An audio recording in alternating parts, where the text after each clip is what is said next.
Et what's up les bergers, bienvenue dans cette nouvelle vidéo où cette fois-ci nous allons aborder le cas des canons atomiques. Oui, parce que je me suis remis un petit peu à jouer, et y compris un jeu de stratégie qui est un petit peu vieux que peut-être certains connaissent avec Ruse. Et dedans il y avait les canons atomiques. Et je me suis dit tiens, pourquoi ne pas faire une vidéo dessus, parce que c'est vrai que c'est très peu abordé dans l'histoire générale.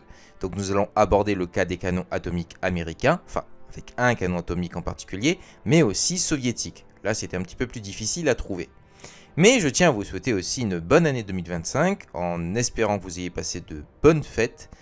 J'inaugure de mon côté le nouveau micro avec le nouveau matériel, donc s'il y a des choses qui ne vont pas, n'hésitez pas à me le dire en commentaire. C'est la première fois que j'utilise ce matériel, donc je tâtonne un petit peu au niveau des ajustements. Allez, sans plus tarder, c'est parti.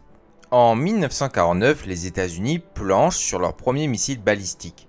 Avec l'aide du savant allemand Wernher von Braun, la mise au point de ces nouvelles armes reste cependant complexe et leur application militaire immédiate est hasardeuse. Dans le même temps, les relations entre les États-Unis et l'URSS tendent à se crisper, au point que les deux blocs se considèrent désormais comme des adversaires. C'est dans ce contexte que le Pentagone apprend que les communistes travaillent sur des armements atomiques. Outre le renforcement de la flotte de bombardiers stratégiques B-29, principaux vecteurs de la force nucléaire américaine à cette époque, Washington décide de faire plancher ses chercheurs sur un canon à longue portée, mobile, capable de réagir rapidement au moindre changement de situation et surtout apte à tirer un obus atomique. En novembre 1949, l'Army lance un appel d'offres pour la mise au point d'un canon capable de tirer des projectiles atomiques. La firme Picatinny Arsenal, située dans le New Jersey, est alors chargée de développer cet ambitieux programme. Pour réduire le temps de développement, les ingénieurs américains vont s'inspirer du canon sur rail allemand 28 cm Canon 5 Eichbahn, dont un exemplaire a été testé au polygone d'essai du camp d'Aberdeen dans le Marineland. Pour réduire la masse du canon, le tube est raccourci à 13,13 mètres contre 21,538 mètres pour le K5. Une diminution qui ne sera pas sans incidence sur les performances balistiques du futur canon atomique. Toutefois, sans cette modification, la pièce aurait été bien trop encombrante pour un déploiement en Europe occidentale et centrale.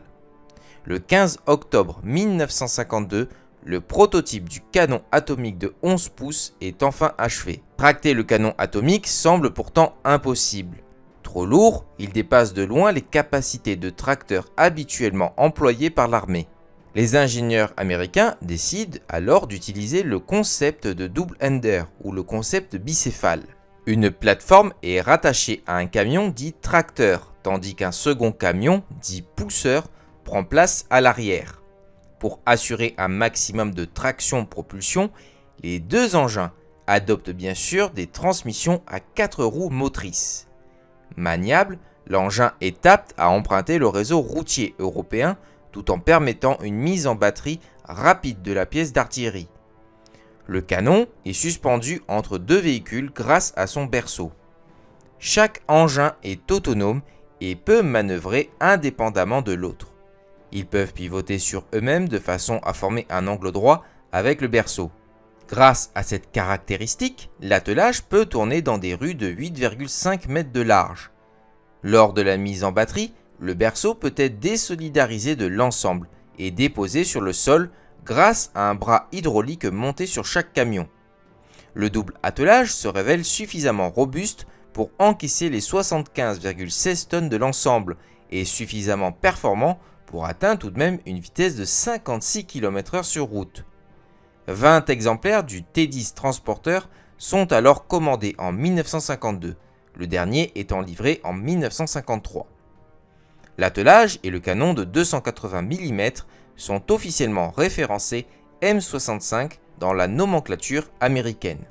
Fin 1952, les canons atomiques sont déclarés opérationnels et acceptés au sein de l'arsenal américain. Comme prévu, les M65 sont déployés sur le continent européen au sein de la 7e armée américaine pour faire face à une éventuelle offensive de l'armée rouge. Cette dernière considère d'ailleurs comme sérieuse la menace représentée par les Atomic Annie, au point que les servants des M65 passeront beaucoup de temps à se cacher dans les forêts allemandes afin de réduire les risques d'attaque préventive. Son poids de 75,16 tonnes gêne considérablement son déploiement stratégique. Impossible à transporter par la voie des airs, le M65 doit systématiquement emprunter le réseau routier lors de tous ses déplacements. Malgré une maniabilité exceptionnelle pour un attelage de cette taille, les canons atomiques souffrent lors de ces manœuvres. Ou plutôt, ils font aussi souffrir les infrastructures routières allemandes. Bien des carrefours gardent un souvenir impérissable du passage de ces immenses convois. Les campagnes de tir à obus conventionnels sont assez rares car le tube s'use très rapidement. Faute de tubes de rechange en nombre suffisant, les autorités militaires américaines préfèrent limiter les entraînements et se contentent de faire voyager les 280 mm en Allemagne pour familiariser équipage et servants avec le gabarit conséquent de l'attelage. Mais lorsque le canon atomique débarque en Europe, d'aucuns le considèrent déjà comme obsolète compte tenu de la multiplication des vecteurs lancés par l'aviation et surtout par les progrès de la technique. Les ingénieurs sont en effet parvenus à suffisamment miniaturiser les charges atomiques pour qu'elles prennent place dans des obus de 155 mm et de 203 mm. Les pièces d'artillerie correspondantes se révèlent infiniment plus maniables et surtout plus discrètes que les lourds 280 mm.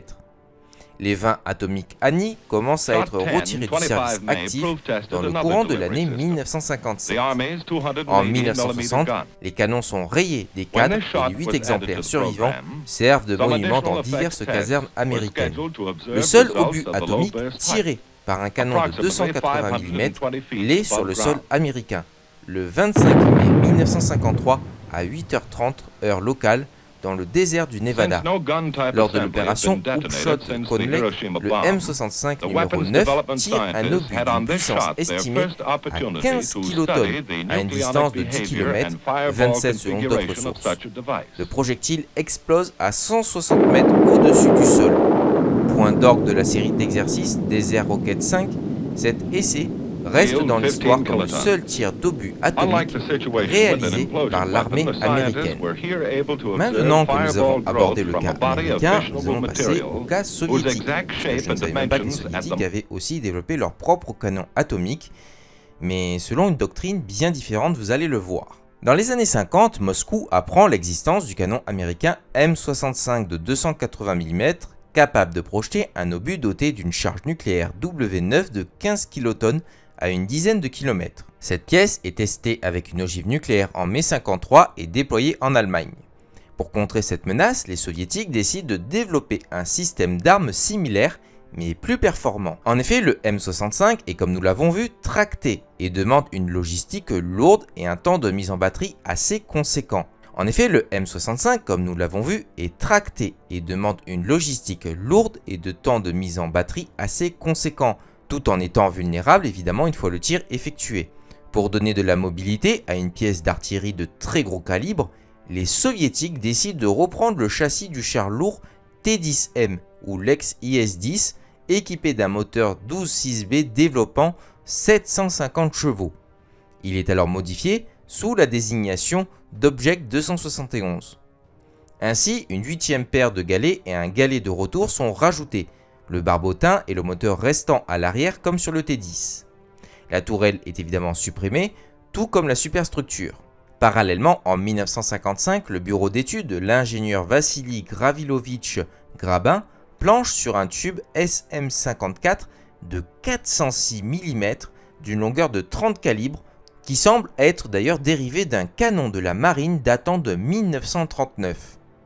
En 1956, l'usine de Kirov de Leningrad réunit les deux éléments et donne naissance au canon automoteur 2A3 Condensator 2P.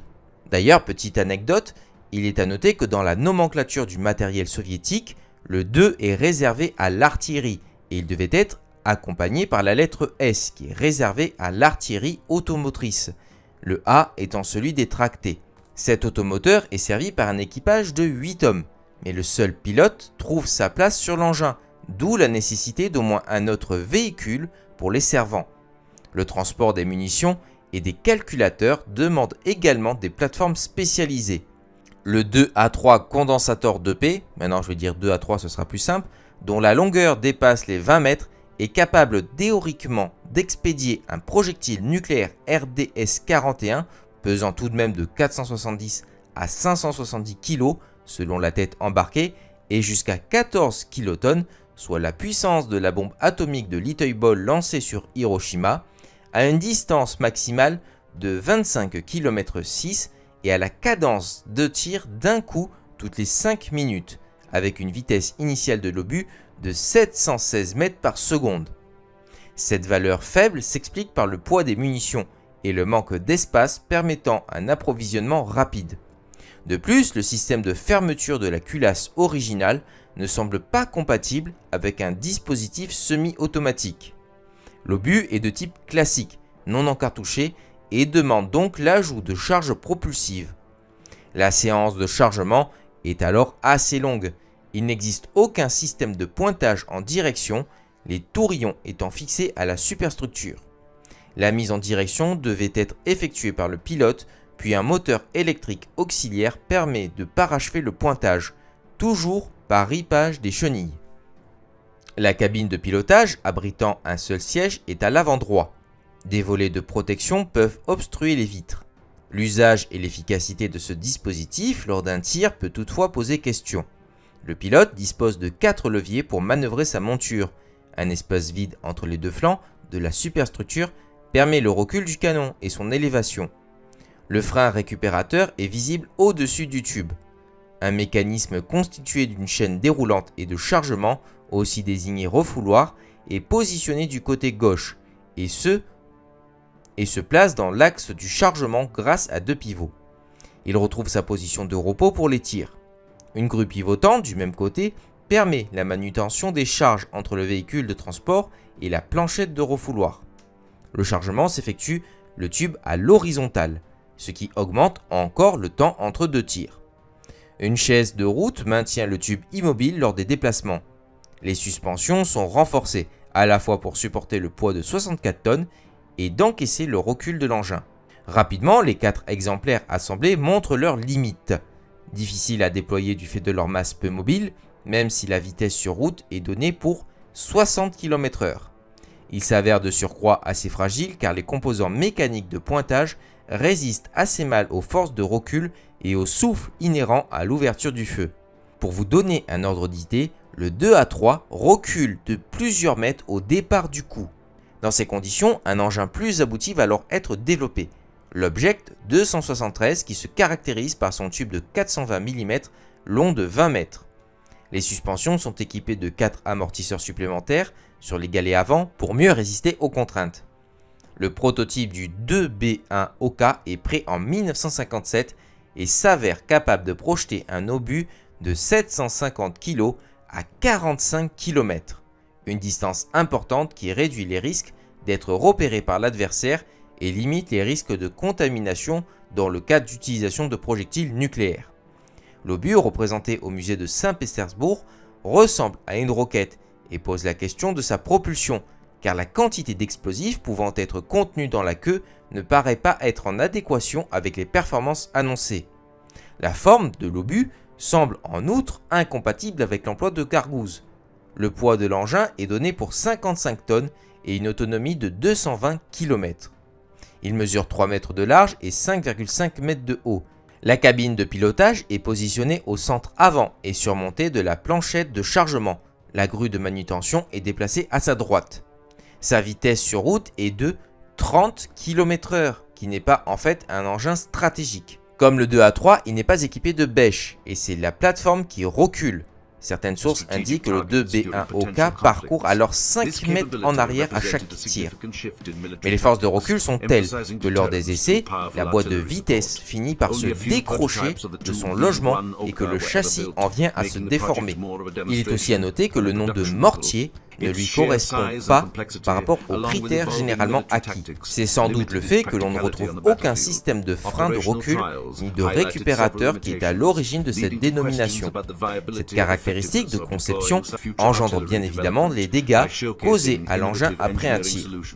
Finalement, la carrière opérationnelle de ces 4 canons automoteurs se limite à une démonstration dynamique lors d'une parade militaire sur la place rouge de Moscou en 1957.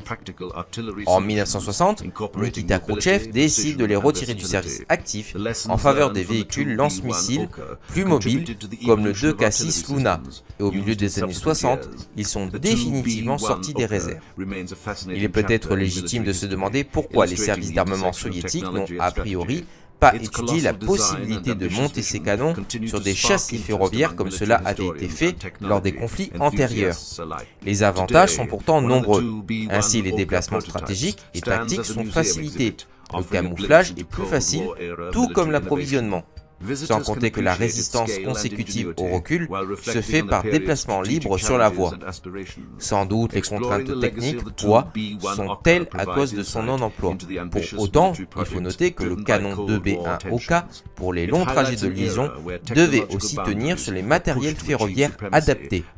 Il se pourrait bien que leur mise à l'écart tienne plus de problèmes intrinsèques hypothéquant leur potentiel militaire. Et voilà les bergers, c'est la fin de cette première vidéo, j'espère qu'elle vous aura plu. Si c'est le cas, n'hésitez pas à vous abonner, ça me fera extrêmement plaisir. Et sur ce, je vous dis à ciao, bonsoir.